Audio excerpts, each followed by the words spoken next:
భోజన బంతిలో సీమోను ఇంటిలో అభిషేకం చేసింది అత్తరుతో యేసయ్య.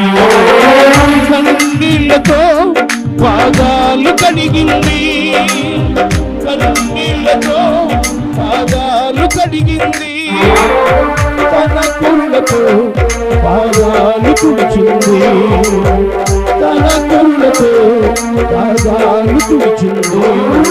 సువాసన సువాసన ఇల్లంత సువాసన, ఆరాధన దైవారాధన అక్రియారాధన.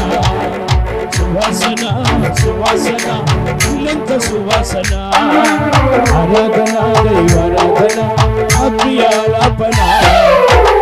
ఆ భోజన బంతిలో సీమోను ఇంటిలో అభిషేకం చేసింది అత్తరుతో యేసయ్య.